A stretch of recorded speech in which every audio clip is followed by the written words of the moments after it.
right. Today's guest on the Gravity podcast is my friend Jim Sweeney. Jim, thanks for taking some time to join me on the podcast. Thank you for inviting me. It's quite an honor to join you on this, Brett. Appreciate it. Yeah, no, I'm excited about having the conversation. Obviously, we've known each other a long time now, and I've been a big admirer of your work and also super grateful of kind of how that's been impactful for me and what we're doing in Franklinton. So I'm hoping that I'll get to know you on a deeper level, and our audience will too. And it's really a pleasure to be able to have the conversation with you. Same here. I'm looking forward to it. Good. So why don't we do what we do on this podcast and start at the beginning and have people learn a little bit about Jim as a kid and your family dynamics and where you're from and all that kind of fun stuff that maybe, will inform who you are and what you're up to today a little bit at least. Well, yeah. Okay. So I was born in Long Island, New York, a town called Franklin Square, ironically enough, I suppose. My family's from Brooklyn. And so I'm the fifth of five kids. And my father worked for the Borden Company. I don't know if you were old enough to remember when Borden moved to Ohio. I mean, I was really I don't remember it all, but Borden used to be, the Borden building downtown is still there. I don't know if it's called that anymore, but they built a building on the skyline, moved hundreds of families. I'm not sure how many. I think like 500 families from New York, Brooklyn mostly, to Ohio. I think it was 5 when we did that. And so my parents, like the entire family was back east, back in New York. And so I grew up here in an interesting, now that, with hindsight and knowing what I know sort of about communities now, what I would call it essentially somewhat of an immigrant community, from the East Coast, a fairly dense place like Brooklyn, New York, to the suburbs on the east side of Columbus. So I grew up in a neighborhood called Yorkshire, between Livingston and Main Street, just off No Bixby. Actually, a really pretty part of the city. I didn't appreciate that at all at the time, not enough, but I do now. So kind of grew up in the suburbs of Ohio with a family of all New Yorkers. I had a New York, Brooklyn accent, Long Island accent as a 5-year-old. So tortured on the playground by the other kids. They used to get me to say mother, water, Florida, all these things. And so, I lived a suburban life out there. When we moved out here, 270 wasn't done yet. So I remember, so the neighborhood right out there by New Bixby is very close to 270. And there was big sections I remember weren't completed yet. So it was very, very much a growing spurt for Columbus at the time. And, just for reference, No Bixby is basically midway between Whitehall and Redmond. So still Columbus proper, Columbus City Schools, all that, but on the far east side. And so the dynamic in the house was an interesting sort of fish out of water kind of feeling, in that, like I said, kind of an immigrant population. So a lot of the families that moved with the Borden Company to Columbus settled in the same places as immigrants would do, support each other in a new place. A lot went to Westerville, and a lot went to the near or the far east side, I guess you would call it. And so they all stuck together. I just remember growing up in a house with a lot of other families around that are also from New York. So it was like, and they talked about New York constantly. My mom and dad would have dinner parties, and they'd play New York, and they'd all kick line in the living room and get drunk and just have a good time. And but it was all New Yorkers everywhere. And obviously over time that changed as I grew up and started making my own friends, most of whom were from Ohio and other places. But all our vacations, like twice a year, the rest of the family was back there. We'd go back. And so I knew 2 places, like suburban Columbus and like super dense Brooklyn, New York. I mean, my grandmother, we'd go to her place all the time, and it was right on the other side of the Brooklyn Bridge. I can't remember the name of the neighborhood, right there. I went back a few years ago, and went back to her old apartment where we lived in the same building before, Long Island. And it's right there, man. I mean, it's right in the middle, like the super turned in New York, and the Brooklyn Bridge is like right around the corner. I can't remember the name of the park that's there. It's the amazing park with all the steps. But so those are the two worlds I grew up in. And it was a kind of a surprise to me when I went to college at OU, what a small town America is like, because I had never really experienced that. Yeah, let me hop in there for a second and kind of back up to this idea of being, kind of an immigrant of sorts. I've never really heard it described that way, but it makes total sense. It's like, there's different parts of the country that are, very specific. The Midwest, a lot kind of can blend together, but even then there's some differentiators between maybe, Pittsburgh and Detroit and Indianapolis, Cleveland, right? But New York is one of those places. Texas is one of those places. Maybe there's other parts of the South that are Appalachia, like Appalachia, the mountains, which comes to a Franklinton point too. But go ahead. Well, and we can circle around to that. But the thing that I'm kind of intrigued by is, what was it really like, to kind of identify or be surrounded by, like really be in this kind of, even like, I'm just thinking when I went to college, like the New York kids, like they stuck together, they hung together, they thought New York was the greatest place in the world. They talked about New York all the time. Like there's something there. And I'm just kind of curious, like, well, what was it like to be from that, around that, part of that, but not there in Columbus instead, Yeah, it was a little frustrating, to be honest. I would get frustrated with my parents, constantly talking about New York. I mean, I remember being asking them several times, well, why did you leave if nothing in Ohio is good enough? I mean, I remember, it's a long time ago, obviously, but I remember like arguments over things like pizza and bagels and hospitals. You know what I mean? Like, Well, like you can't really argue with pizza and bagels. I mean, New York just wins. I mean, that's not even an argument, but go ahead. Well, I would say on pizza and bagels, Columbus has caught up on pizza for sure. That's not a problem anymore. Bagels is still a gray area. It's still kind of hard to find a good bagel in Columbus. It's true. Blocks is good, but it's different. People in the Midwest have a different bagel appetite, I guess, or different bagels. They just don't. Very few places where you can find good bagel, I'd say. Yeah. But pizza caught up. But they would get frustrating after a while, and it's got kind of a boring to go back, vacation the same place. Other friends were going to Disney World and California, whatever. We would go back to visit. I mean, that's what you do. You go and visit family.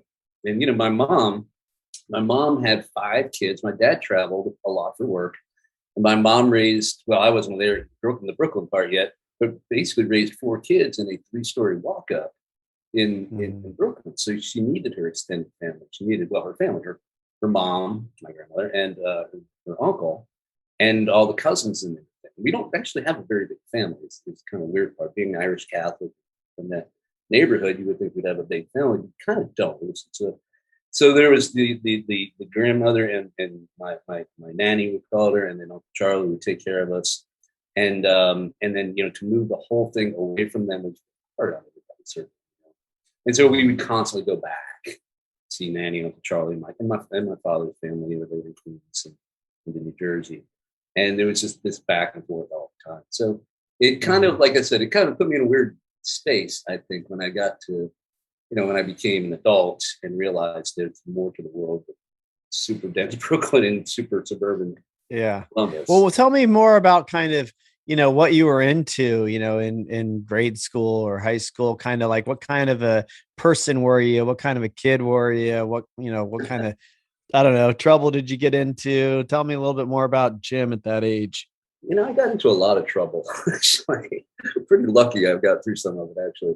I like to hang out with the funny kids. I would always be pushing the envelope. I feel bad for my teachers. I think they secretly liked me, but I would never not crack a joke if I thought somebody would laugh in class. And so I did that all the time. Lots of trouble. And, didn't really take school super seriously. I actually think I might be dyslexic. Announce to the world on your podcast. Today I'll look at a sign and it'll take me a second. I'll read some other completely different word that's not on the sign. Or like start connecting the letters in the second word with the letters in the first word to make a completely different word. Just talking about like a street sign, Mm-hmm. And so I was good enough in school. I made good grades, but I was not great. Some things I was pretty good at. My father was an accountant, and so took math very seriously. He would do things like try to get me to memorize Pythagoras' theorem, which I never did, obviously. But he took that stuff very seriously and would like to tutor me in all the kids, actually, in not just the family, the neighborhood kids in math. And he loved him, great guy, but he was not a good teacher. Very impatient. So like tutoring lessons with my father was very challenging, and it made pretty much, I think, everybody in the family anyway, less interested in math than we should have been. Now, as I'm an adult, I see math at every turn, especially when you're talking like looking at development proposals and development performance. It's all math. If you can't like work math, you can't see numbers, you're going to be behind everybody. And so I struggled with that and still struggle with it. Excel is a great tool. And, I've kind of learned to do what I'm good at. And math isn't necessarily one of them. And I tie it back to that. But I was a pretty good student. My friends were smart, but we're all just smart asses too. We would be the kids that would like, smoke on the, at lunchtime. Some reason that seemed like, we had a super rebellious streak. Many of those kids, actually, most of the kids I grew up with doing quite well. Somehow we got through it. But I was not really a serious student. This is what I'm telling you. However, I did make it all the way through graduate school. So that.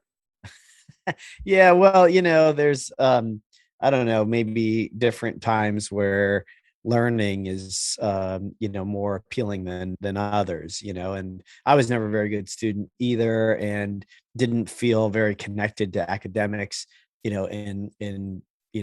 at all, really. I didn't really become a learner until I was an adult, out of college, really.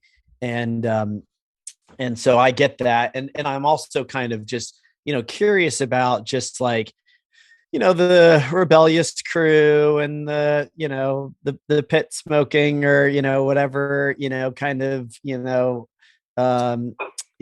kind of shit you guys are getting into. I mean, and then I don't mean like, tell me all the crazy stories. I'm more interested in like that as like a part of who you are, like that, still to this day. I mean, that's in a different way, kind of part of who you are. I mean, me too. Like there's something about kind of not conforming or doing things the way that you're supposed to, or somebody's telling you to, that I think we both kind of, get excited by. And I'm just kind of curious to maybe hear a little bit more about, that part of you that maybe started to emerge at that time in your life.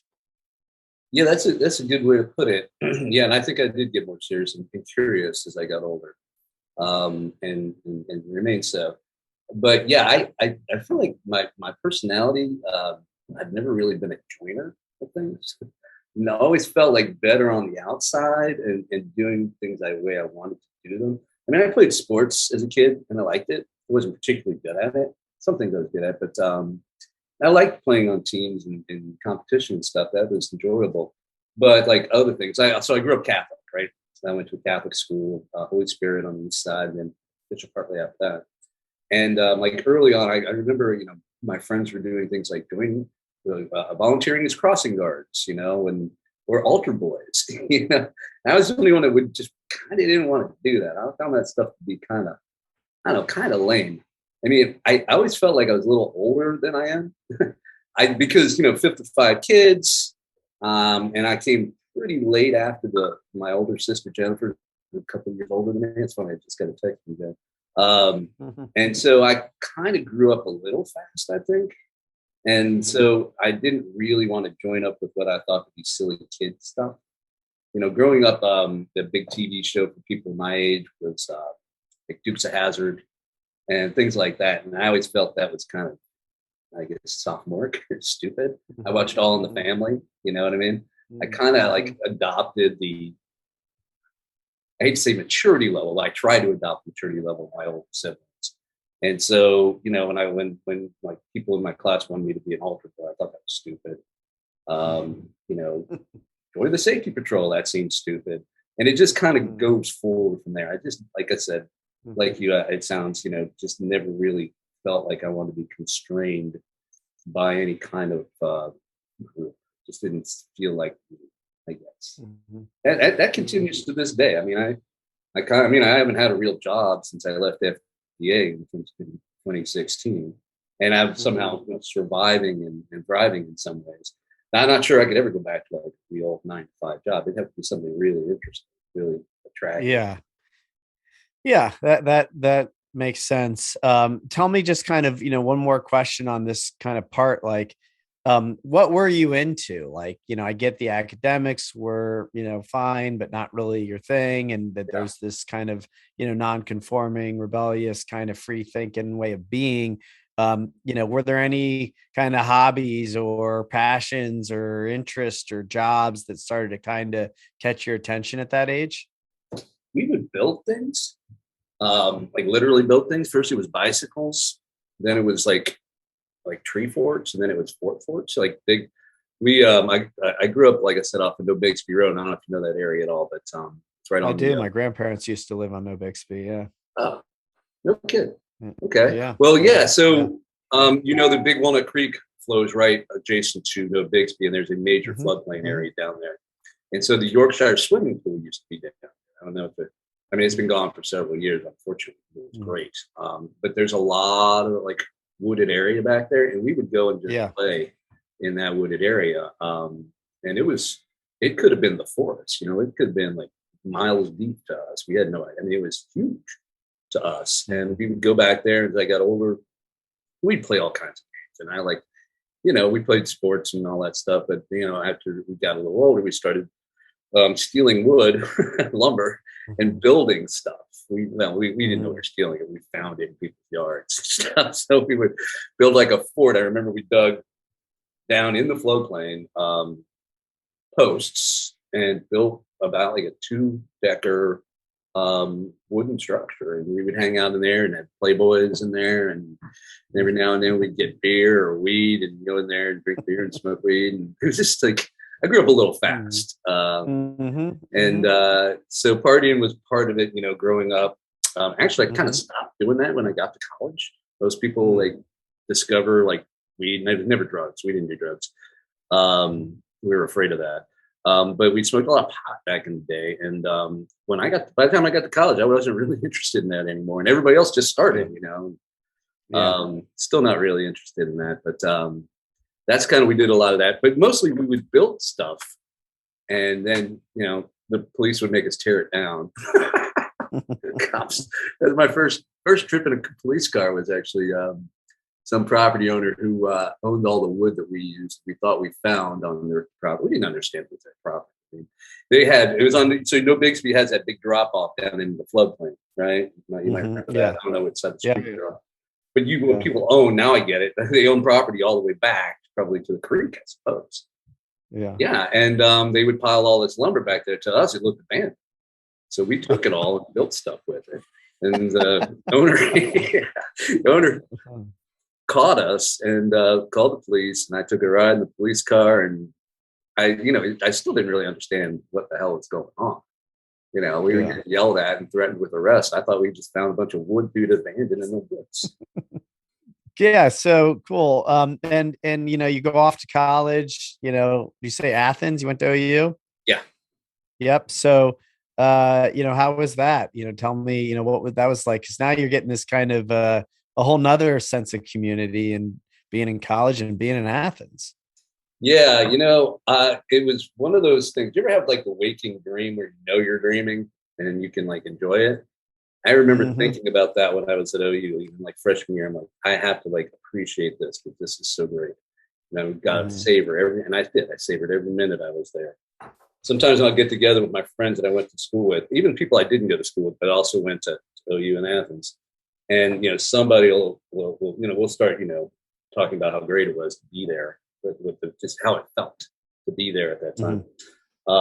And somebody will always say, well, I will always say, if I could change, anything in my life, if I could go back and do anything different, that's the one part I wouldn't do different. I would definitely do that again. I mean, if I tried harder in high school or maybe applied more, I could have gotten in a better college and had a better life trajectory or whatever. But even knowing that now, I don't think I would do it differently. It was that great. It was just, it was just a nice place, nice people. The scale was great. And this goes in, and this gets into like my appreciation of the built environment, the physical environment. I understood two places existed in the world, the suburban lifestyle on each side of Columbus and the super dense Brooklyn lifestyle. And I got to Athens. I'm like, wow, this is like, I can walk all the way across the thing and it's dense. There's like old buildings that people are still using. But it's also small enough that I don't have to be afraid. Because remember, we were going back to Brooklyn in the 70s. So it was like, and it was just it's a whole different world. And I'm sure you probably talked to a lot of people that went to, you'd probably say similar things. It's a nice little cocoon, an hour and a half away from your parents. You know what I mean? Far enough that they can't get at you. They're not going to show up, but close enough you can run home and, when you need to, get your laundry done. So it was fun. I made a lot of great friends. I still have so many of them. Learned a lot of interesting stuff. I didn't apply myself like I should have. I partied a lot more than I should have. But the memories and relationships, just amazing, irreplaceable. Athens is a great place. It actually occurred to me not that long ago. I've always never really considered what I'll do when I retire, which I guess someday. But it occurs to me, what? Maybe I never thought I would be one to live in the country necessarily, but I have had a lot of friends over the years who bought little places down in Athens County. Close enough you can get to the city, you can get to the city of Athens or Columbus, but still out in there's a serenity to that I never did appreciate before. As I get older, I'm starting to appreciate a little bit. Yeah. So that's a possibility. Tell me a little bit more about kind of, you said you went on to graduate school, and I don't know if you went directly from undergrad to graduate school or what happens in between, but aside from having this kind of like, special time in life, and, all that, can be college in a town like Athens, it's pretty special, for most people that are in that environment. But what else was kind of like emerging in that time of your life, with your friends or with your studies or kind of, any interest, or do you start to kind of think about, your career, at all? Tell me a little bit, like, where's your energy at that time in your life? Yeah, I think I'm one of these people that didn't grow up, I think, until I was almost 30 years old. I mean, they say you're not an adult until both your parents are dead. So, I mean, I think we have a different sort of view of what adulthood is nowadays. And I say that to say, even coming out of college, I was still pretty much a kid. I didn't know how I wanted to do. I mean, I couldn't figure out what I wanted to do in college. I started as an English major, so I like to read, and I kind of placed highly. I would say my reading placed me in, I placed out of a lot of different classes. But they had I'm also, have been a very lazy academic in that I don't study hard. At least I didn't back then. And so they had a English or a language requirement at OU in the liberal arts program, which English is in, obviously. And so I couldn't do that. I couldn't learn 3 years of Spanish or anything. And so I got out of it. I dropped English for that reason. And they have an excellent television production program down there, television, film, and video production program now. So I took that because I've always been interested in film. Still am. Watched the Oscars the other night. And so I got into TV production at OU because they have such a great program there that's well known, and figured I could at very least get a job in that when I got out of college, and I did. I landed right off the rip at Channel 6. So I was a production assistant at Channel 6 and did that for, I guess, 3 years or so. So I was a TV guy. My first job my first life out of college was in TV and film production. and I did a lot of different jobs all over. I could never really pin down. I've always had, I think what landed me in city planning eventually, and in a job like the one I had at Franklinton Development Association, my natural tendency to want to do everything and not spend a lot of time focusing on one thing that would generally turn into a job that would pay well or something that most people do. And I did that in TV. I was a shooter, I was an editor, I got into producing, I was good at lighting, and audio and all these things, but never was I the best at any of them. So I couldn't really make a career out of it. I mean, I did. I faked it for many years. And then I realized I didn't want to be the 50-year-old guy on the set, dragging cables, complaining about his back. I mean, it's just, and that sort of business fluctuates with the economy. I'm sure people out there know about all. There's a lot of people in that business now because video is such an important part of everything. But at the time, I was like, what? I kind of wanted to be more thoughtful about my work and less of a craftsperson.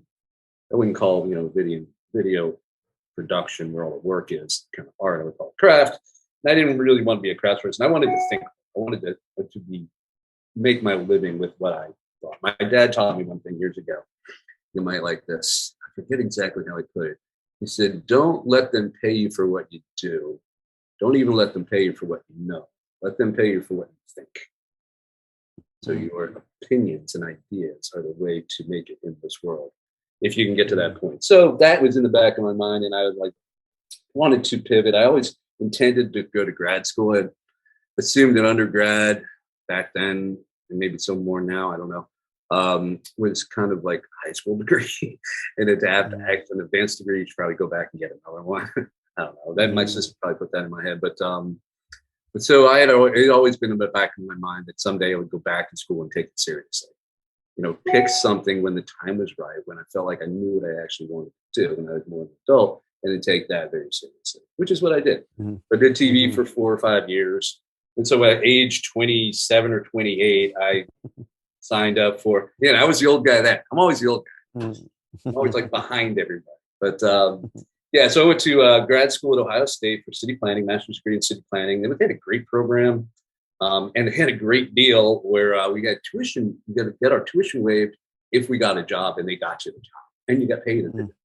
So it was hard to argue with that. And it was right here.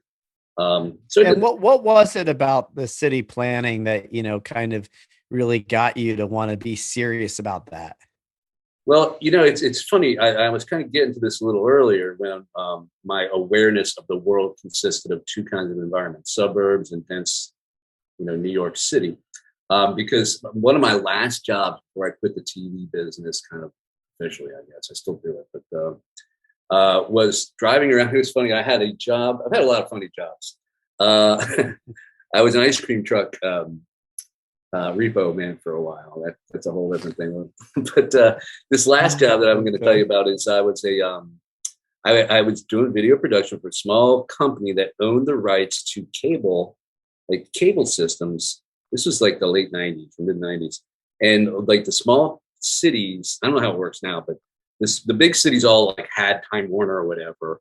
But in between, all the small towns or medium-sized cities in Ohio had this other company that provided them cable.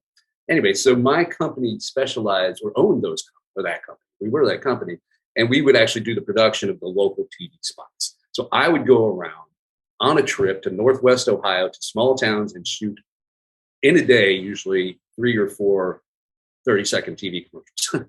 And then I'd take it all back to Columbus and then voice it myself, edit it overnight, and it would be on the air the next day.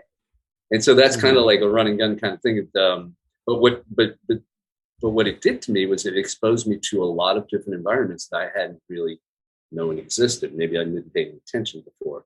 But Athens, but these smaller towns. I'm talking about I don't know. I can't even think of one at the moment. But they had very similar characteristics, and that is an interesting downtown with a courthouse, a lot of dense commercial. It reminded me of Brooklyn in a way, because there were dense buildings that were functional, that were working. But these were not functional. And of course, what I'm describing is the post-Walmart small town America, where the commercial area is kind of hollowed out, and it just doesn't work. It's beautiful. I mean, the old architecture is amazing. I didn't see that. I mean, I saw some in New York, but everything's in New York. I mean, But in Columbus, I Right. grew up on the east side, I didn't have that. And so I go to these like amazing, like It's a Wonderful Life, what's that, Bedford Falls kind of towns.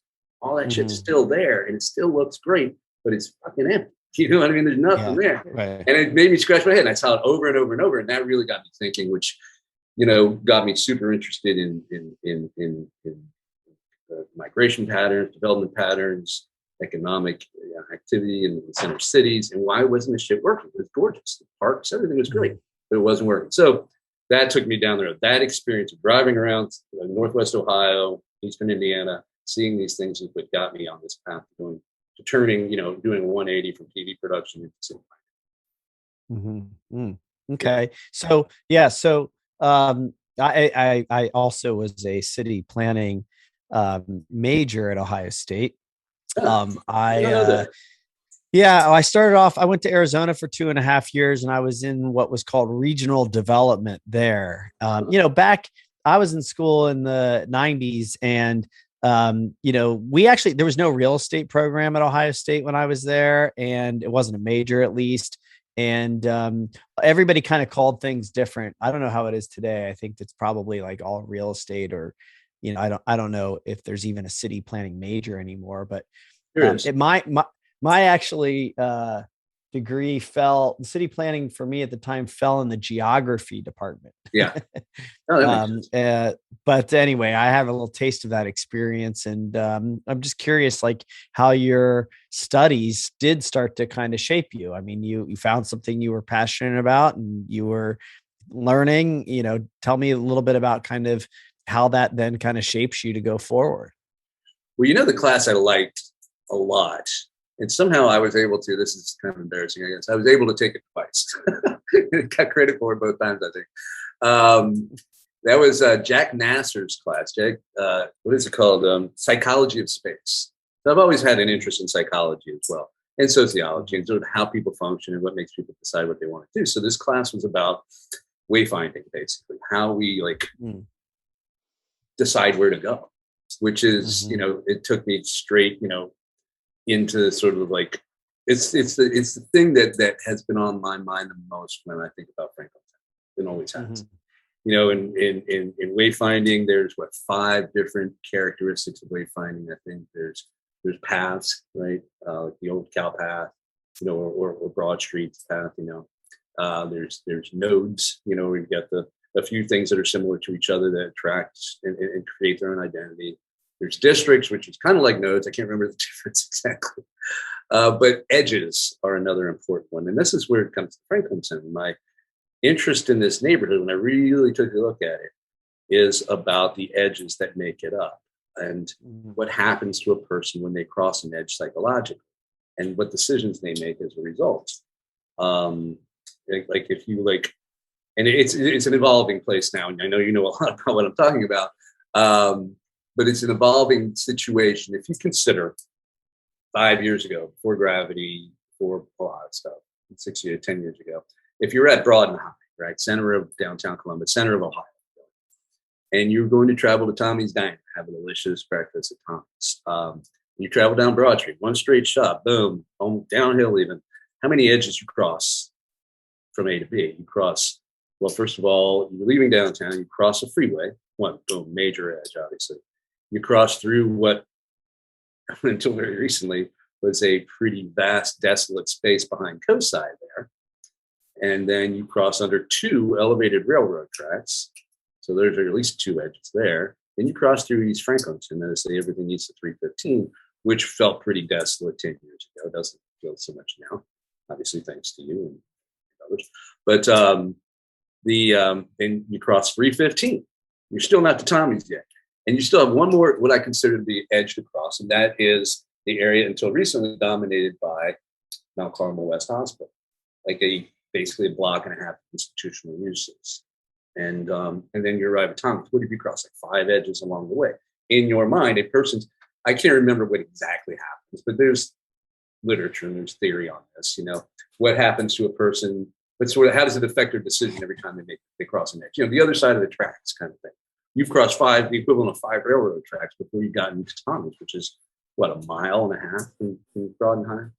And so that, I Mhm. think that's a thing I studied at Ohio State that really has stuck with me. And of course, we learned a lot of housing policy and transportation planning. And even when I got in there, I didn't really know, to be honest Mhm. with you. I thought I wanted to be a transportation planner because Uh, cool modeling, and I still think a lot about the modeling they teach you, the bid rent model, for instance. Are you familiar with the bid rent model?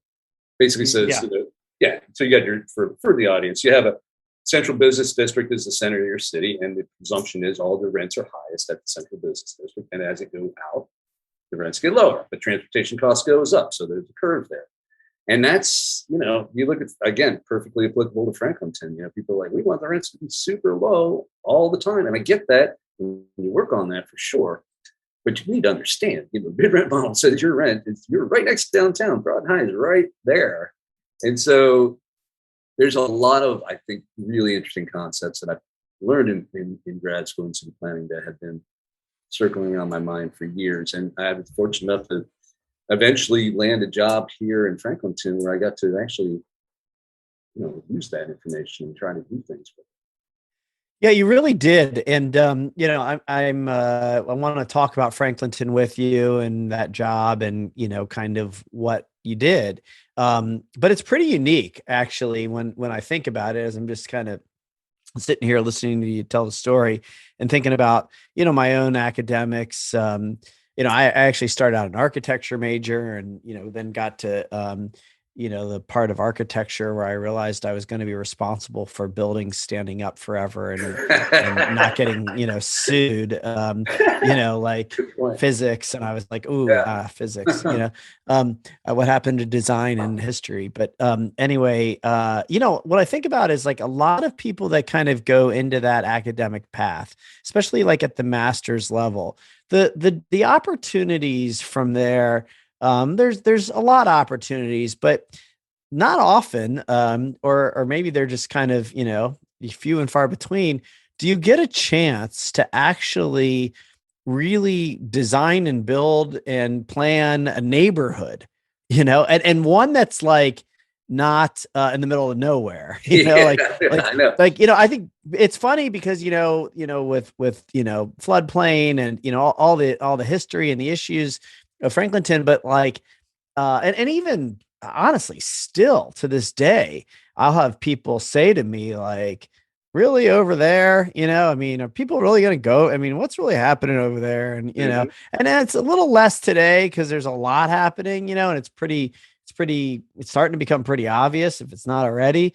But like this piece of land is otherwise like what you would consider to be like unbelievable real estate, Yeah, but right. just sitting there empty and right. And so you get a chance to really be at the front of creating something.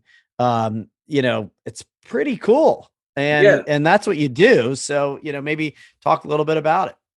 sure. It. So we could talk for days like about this, Brett. I would like to, but there's a component to this thing that's really interesting to me, and that the neighborhood is the floodplain. You couldn't develop anything, so it froze in time basically. Then a flood wall appears, and you can develop now. Boom.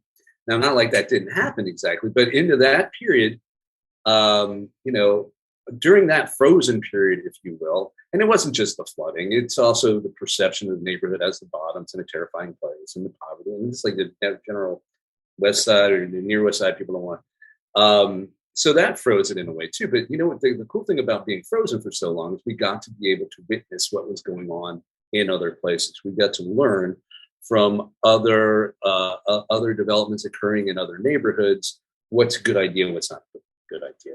So we got to. So when I went to grad school in the late '90s. You know what we talked about? We talked about suburban sprawl. Mm, When's the mhm, last time you heard somebody bring up suburban sprawl? I heard the word gentrification one time in grad school, one time mm, towards the end. And so, we were trying to get people to move back to the city. And, but we here in Franklinton, we got to witness other neighborhoods that had gone through other changes and how they were done in a less than thoughtful way sometimes. Meaning mm, people were excluded, gentrification, the negative parts of gentrification were real, and people were basically priced out in whole communities. I mean, it's been going on forever. But we got to learn from that and build into our philosophy and our logic and ultimately our plan, literal plans, that there should be a mix of housing types and housing affordabilities. And I think, in my opinion, and I'm ready to have this argument with anybody, that we have achieved that in a great way, thanks to a lot of creativity on behalf of the developers and the city and the neighborhood for that. I mean, I was a big part of that, and I worked for the neighborhood as community development corporation. So my board of directors cared about making Franklinton a nicer place, but also a very inclusive place, and inclusive of people of all income levels. And not just all we're building is affordable housing. We also wanted a neighborhood that had people of upper incomes here, because we believed in diversity and homogeneity in a more heterogeneous community, not just like as far as race goes or age goes or all the other factors, but also income. You need people in all income to living together. And I think and this is not something that's old information. We learned this as a culture over the last 30 or 40 years, that zoning, separating everybody with zoning is not necessarily going to be good for everybody, which is not good for everybody. Meaning, our society will suffer if we start stratifying ourselves like that. So we had those lessons in our mind before we started really working. Yeah.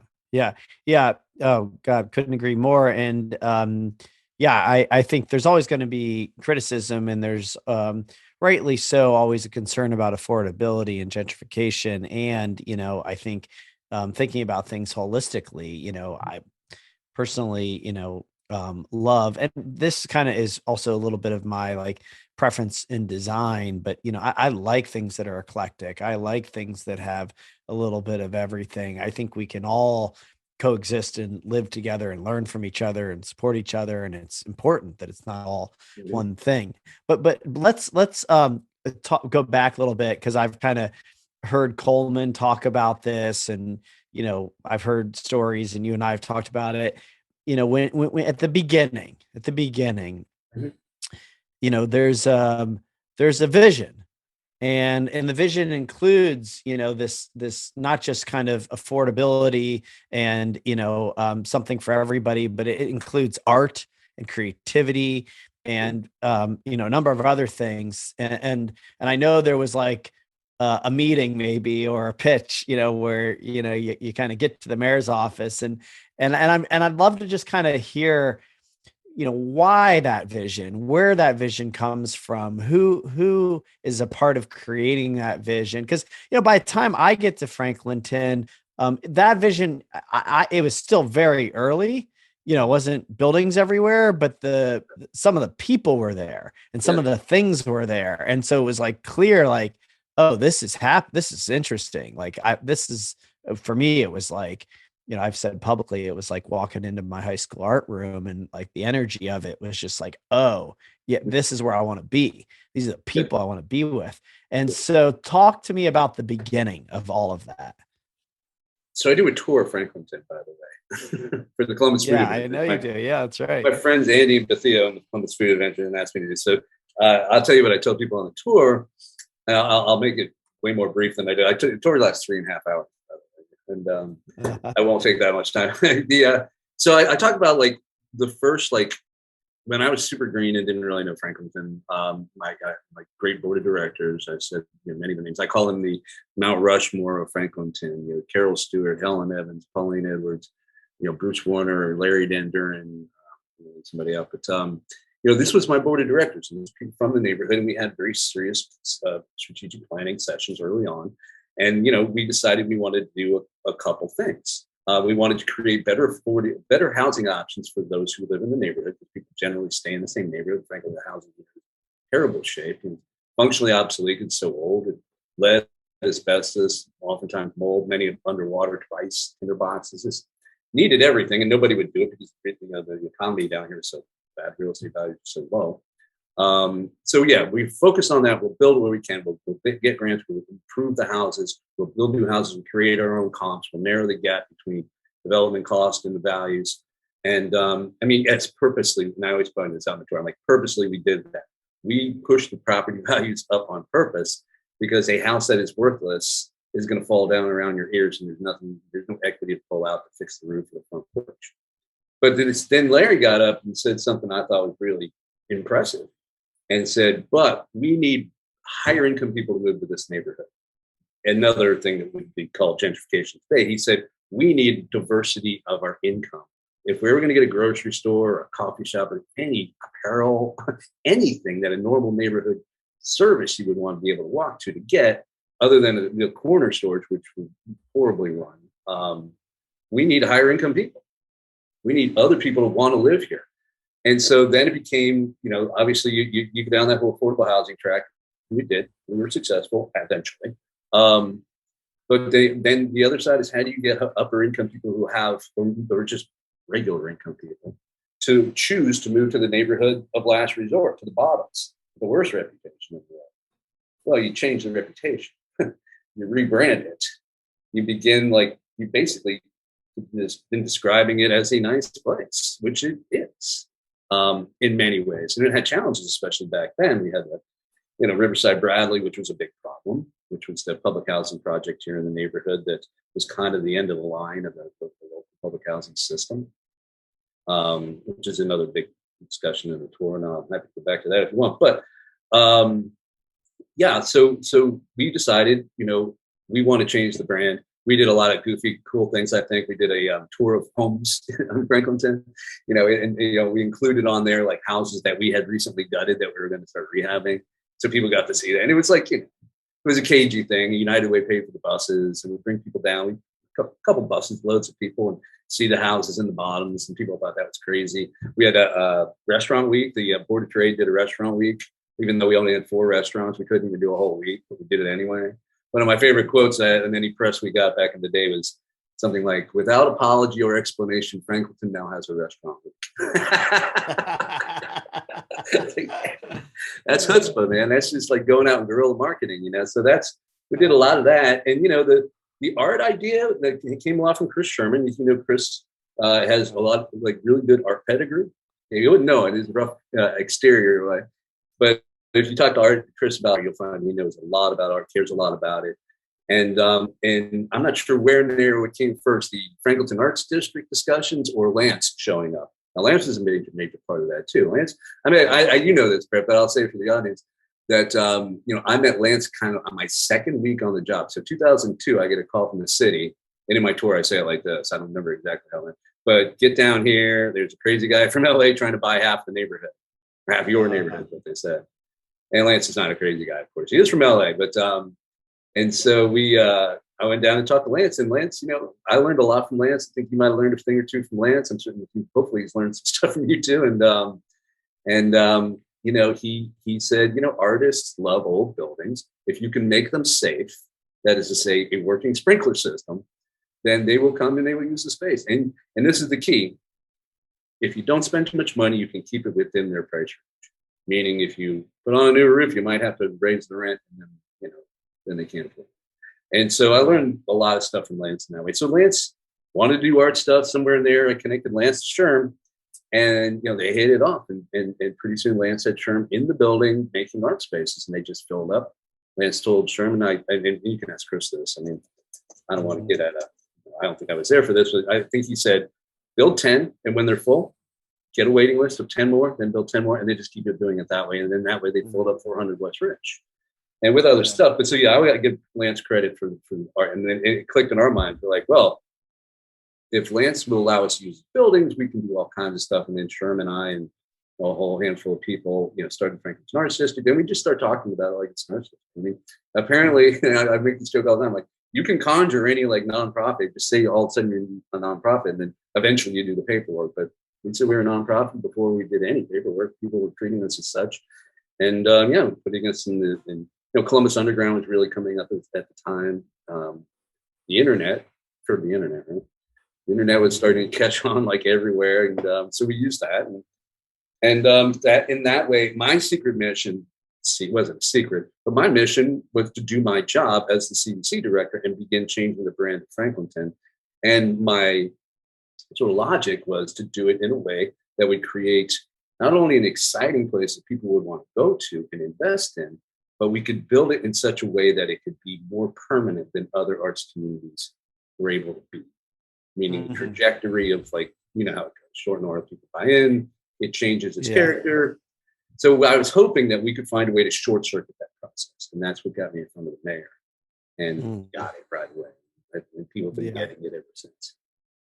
Well, and there, you kind of glossed over Franklinton Arts District, but that was a big deal. Certainly, Idea Foundry, Independence Day, Urban Scrawl. I mean, a lot starts to really come out of just saying that you're something, And I mean, I remember, Lance, filling up the building too, and like new sections opening up, and it was a little bit like, duct taped together, piece by piece, but it was like really happening. And like a lot of things were coming from this, and you start to get, a lot of momentum. And I know this has, been, not an overnight success, but, once you get the ball rolling, a lot really starts to happen fairly fast and pretty substantial. I mean, I don't think the Peninsula happens if it isn't for what you're doing. I don't think, certainly I've, publicly acknowledged gravity would never be a thing if it weren't for the things that I was seeing there, the festivals, the artists, the events, the brewery. Like there was like a lot of seeds being planted that just kind of sprouted, fairly fast. Yeah, I appreciate you saying that, and yeah, you're right, and it's been a long run, and I always tell people it's not the destination, it's the journey. We're on Franklinton time. Things are going to happen when they're going to happen. Enjoy it, and people tend to. I always deal with this. I think people, and this goes back to the psychology of space stuff. People tend to think that the place is exactly right when the day they got there. To talk to somebody like you went to OU like I did, and they're like, "Oh, I don't like it now. They changed this and that." And I'm like, "Well, they changed that after I got there, so it's fine." Or before I got there, I like it how. And so, it's Franklinton. That's a good point, actually. I've never heard that before, but it actually is a very good point. Well, yeah, and people do that down here. They're like, "This is better. It was better when there was nobody around. It was better than." They do that with the cities. It used to be better back in the day. You were complaining about everything. Now you wish you had it that way. We got to keep in mind that living cities, unfortunately, Columbus is a living city, will grow and evolve. It's an organism. It's going to change. It's going to adapt.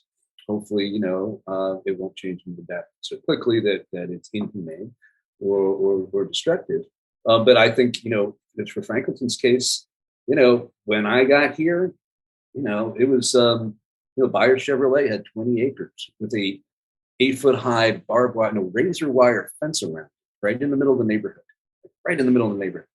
And I don't know who thinks that's a great thing to have right in the middle of a residential neighborhood. I mean, even like a mixed neighborhood. And so I had actually got a lot of grief because I suggested that maybe they should move on to a more appropriate place for a car dealership. And people are like, "Well, you're just trying to change it." Like, yeah, I think, that some things do need to evolve. And by the way, most of that land, I know, Brett, this, but most of that land is still taken. I mean, we are very early on this thing. This is what's so exciting to me. This is one of the things I also say on my tours is this is an evolution that's occurring here. It is happening slowly, and you can be part of it. We can hopefully, that was the intention was that everybody can play over it, is that we can find a way for everybody to not only work in it, but benefit from it. And I've got other projects in mind. I'll be telling you over time, I think, that I think could be a path towards making sure that stays that way. But let's talk a little bit about that kind of more kind of current modern day, and you can share whatever it is you're willing to. But I'm kind of curious about this piece that I'm also really passionate about and trying very hard to do my part in. Although, there's people that will say I'm actually part of the problem. But not me.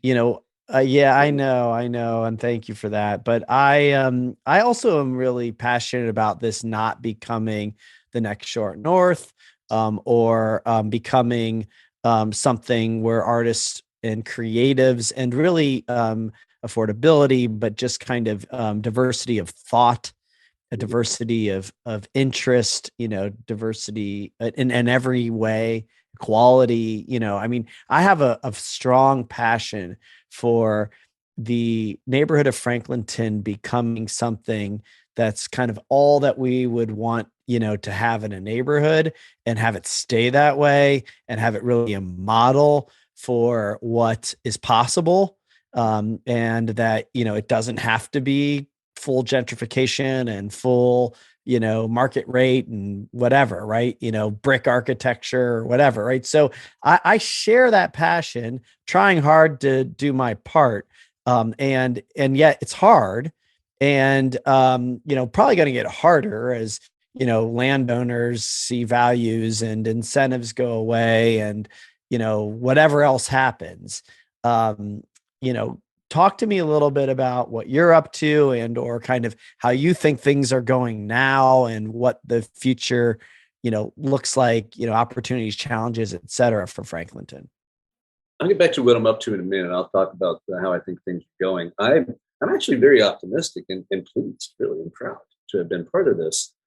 There are a lot of players here. I just had coffee this morning with my friend Jeff Mormon, who used to work for me at FDA. I don't know if you probably know Jeff. He's with Finance Fund, Ohio Community Development Finance Fund. Yeah. I actually just called Finance Fund now. And we were talking about projects and kind of doing some memory, walk down memory lane, and they are doing great work. Jeff in Finance Fund is an example. They're doing development now. I'm sure you've probably run across them. And they're doing really good. The affordable housing industry, which I was a part of for so long and still kind of feel like part of, is I think cranking out more and more creative projects all the time. I think the low income housing tax credit program is more flexible than it used to be. I think the state, the Ohio Housing Finance Agency, is doing great work in being more inventive and innovative on how they're applying these programs. And I can point to Franklinton as a good example. I mean, not too many people are tracking what's gone on here since the flood wall was complete, but I keep track. I'm looking at it right now, and I can start running down the names of all the projects, including the mostly market rate buildings that have some affordable units. I added all up.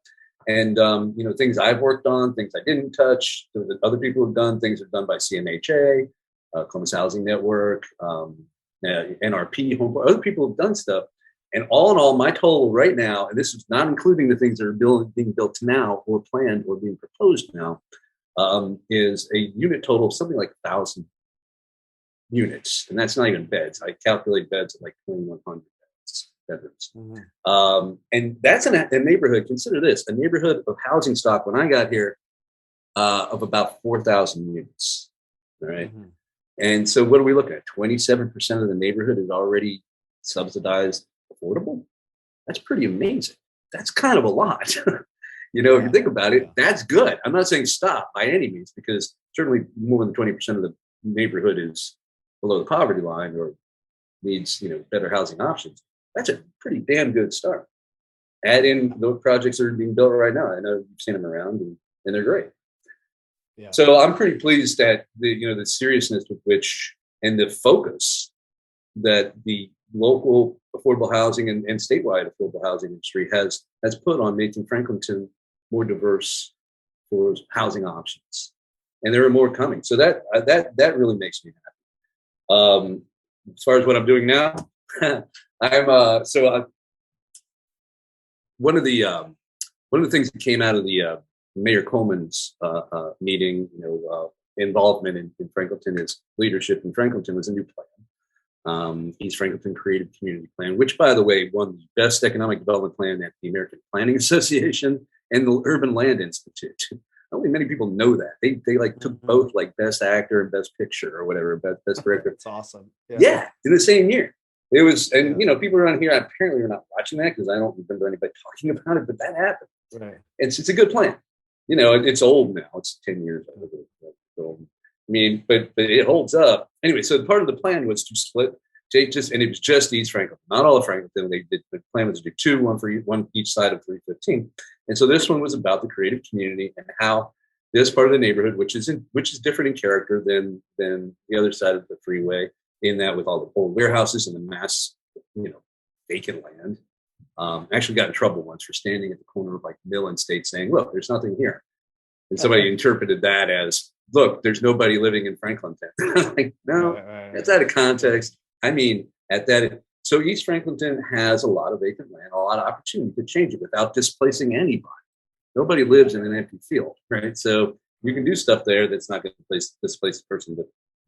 But anyway, so we took all the eastern part of the neighborhood and split it into three sections. So there's the Broad Street section, the Dodge Park, and then the Arts and Innovation District. So my house happens to be my house on Walnut Street, which is just a little, everybody thinks it's an alley. It's the street between Town and Rich that dead ends in the Lucas at 400 and Gift Street at Pilot Gardens.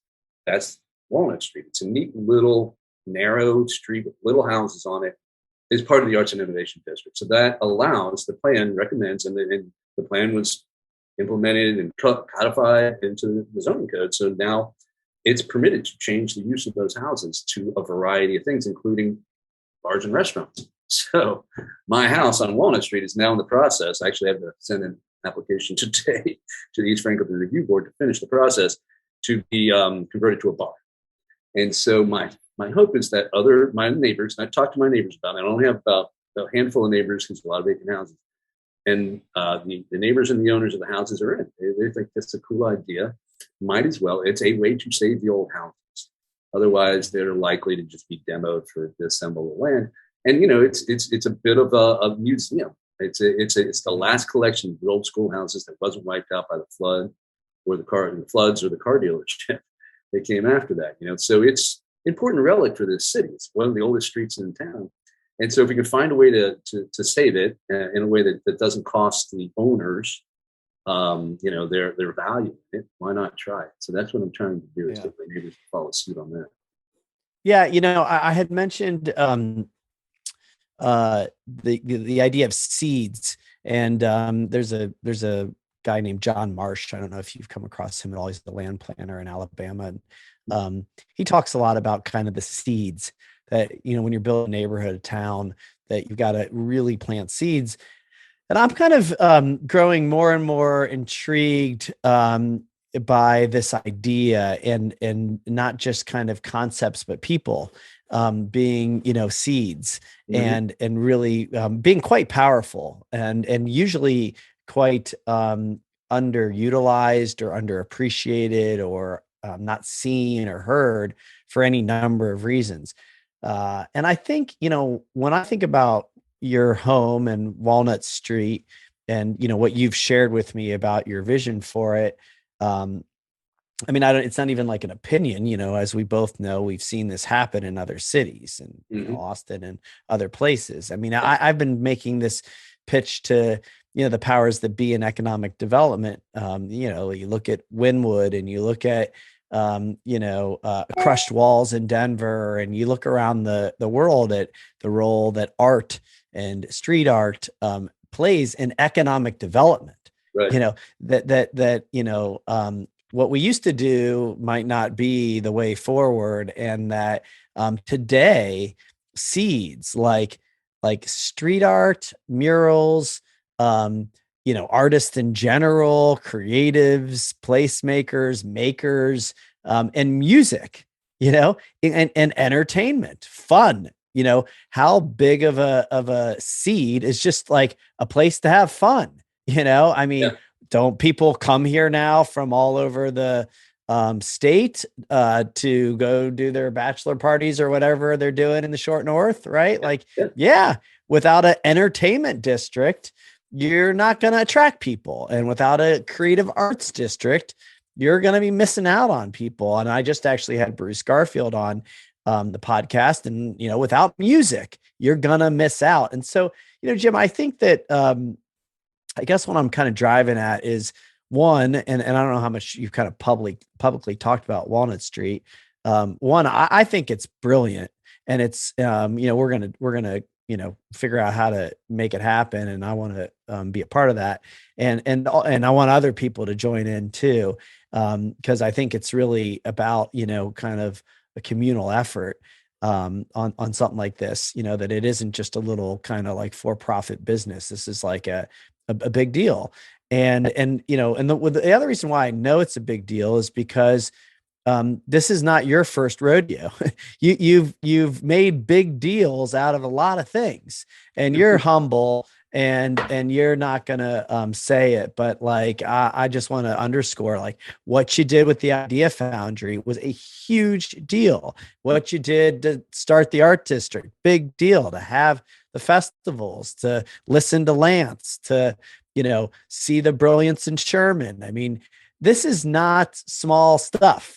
I mean, I actually think when it's all said and done, I really believe this, that when it's all said and done, when you go from, COSI, and it is, I don't know how far west we go, but I mean, it's certainly, west of Mount Carmel, this is like, fast forward, and I don't know how far it is, and it seems to be coming faster than I expected. This is like Columbus. Like, this is like, this is like the most dense and most kind of exceptional part of the city. And, you are a big part of that seed. So anyway, I don't know. I just wanted to kind of share all that, make sure everybody else has a chance to hear it and see that, for themselves. Cause I know you're not running around telling people. I appreciate that.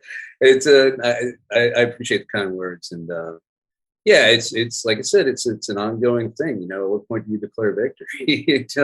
We just continue to build. Let's just build something cool and make it cooler and better and more inclusive, and give people, everybody an opportunity to play a role. I had a drink last night. A friend of mine at Rehab Tavern, right? We're on the patio, and I guess I won't use any names. But a pillar of the Idea Foundry was there. I won't say who.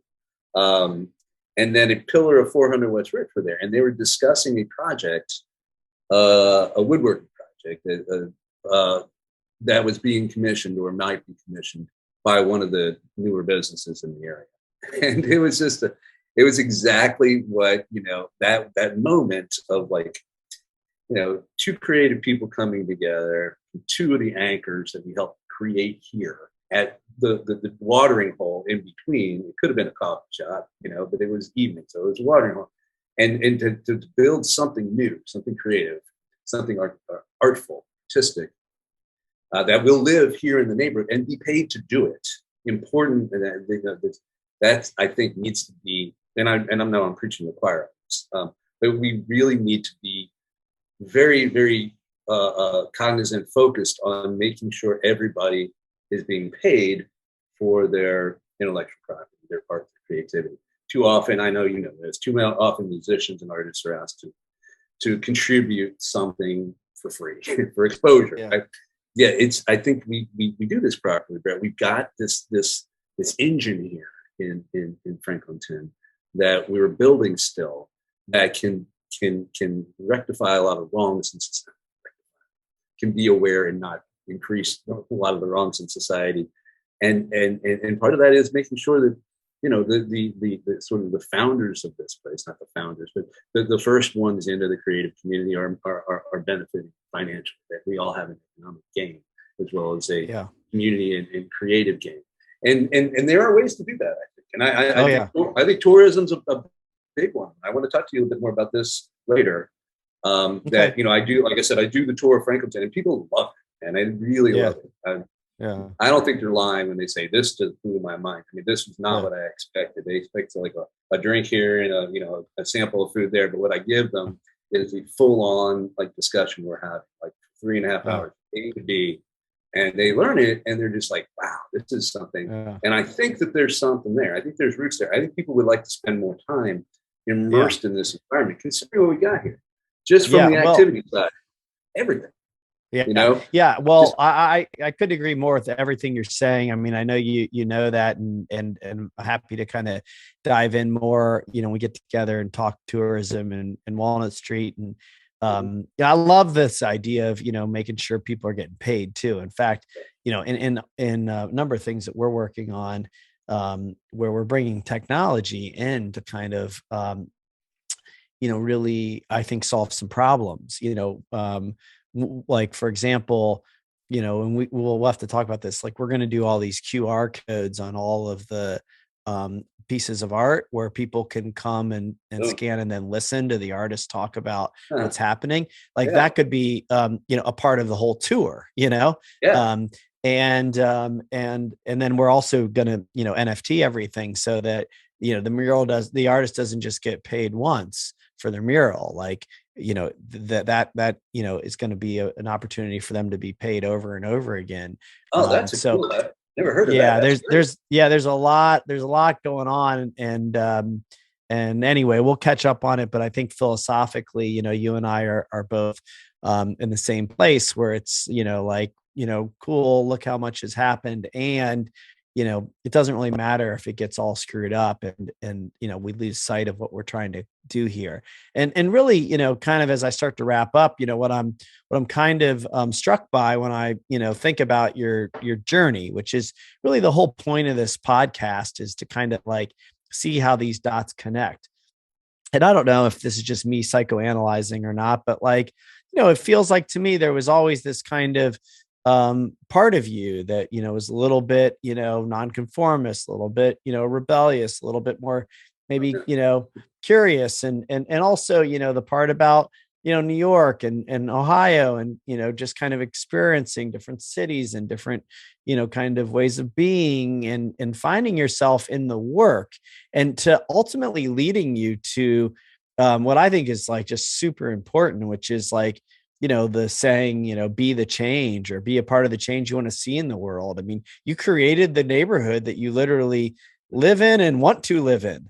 I mean, you're surrounded, you're at Rehab Tavern with these guys talking about these things because you created that, Idea foundry right and I, now. yeah, and that's possible, and I think people hopefully will hear that, that, like, hey, go create, you don't like something, get off the message board and go out and do something. Get off the sidelines and participate. It Yeah. makes me crazy. People complain constantly. The message board is, and you know what? Join the area commission. Go sit through Yeah. some meetings, talk to people. Get involved. Right. Right. Yeah. And also, like, yeah, I mean, the other thing you were talking about, artists getting paid, what I'm also, like, super excited about is not just paying people, but, like, partnering with them. Yeah, It's like, yeah. you're actually brilliant and we could do something cool together. I think that's got to be a big part of this environment too. Absolutely. Totally agree with all Yeah. that. Jim, yeah, give me some final thoughts. We're going to wrap up here, but kind of tell me, as we start to land, anything that you want to make sure you get out there. Yeah, I appreciate the kind word, Brett. And I have trouble taking credit for things because I know, there's a lot of people working on this stuff together, and many who were here before me. I've stood on the shoulders of giants, as I said. The Mount Rushmore people, they're the ones who got the flood wall built. They're the ones who made sure that CMHA did a proper job in replacing the public housing that they tore down. So it's important that the folks that I mentioned are remembered. Most of them are gone now.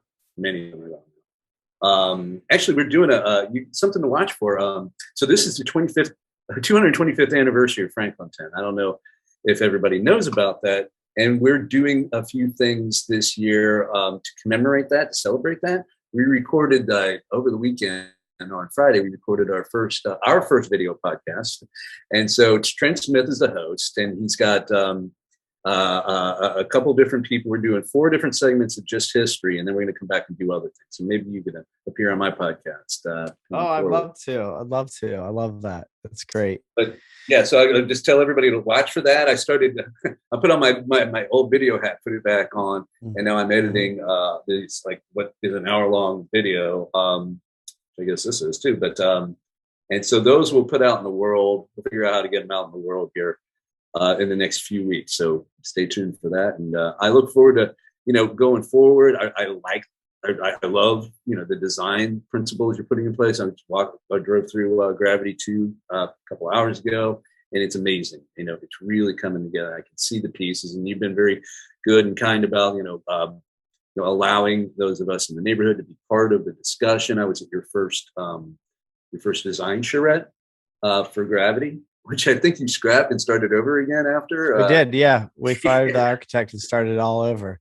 Yeah, I have a lot of respect for that. You got what you want, and we got to be part of it, and that's a big part of a community is allowing people to participate in some of the decisions, and just like working together. And I look forward to continue to do that with you. Yeah, likewise. It's really been fun to know you and admire what you've done and collaborate with you. And I think there's a lot more for us to do together. So I look forward to it. And thank you for taking the time to do this, and be happy to come on your show. I'm excited to be a listener and a participant. So thanks, Jim. Really appreciate it. I appreciate it too. And I'll bring my guitar over sometime, and we'll have a contest, see which of us is worse. Oh, no, I don't even think it's a contest. Can you do an F minor? Because that's a tough one. Yeah. No. I'm like a, I actually, it's funny. I was listening to this Lou Reed live in LA, Sweet Jane. And he starts to pluck, the first, 3 chords, and he pauses and he says, "You want to know how to make a career out of playing 3 chords?" I thought, okay, I got a chance, GCD. I don't know. Maybe I can make it in this world. All the best songs are 3 chords. 3 chords and 3 minutes in a cloud of dust. That's my favorite. Yeah. All right, Jim. Thanks, buddy. We'll talk soon. A lot, Brett. Talk soon. Bye-bye. All right.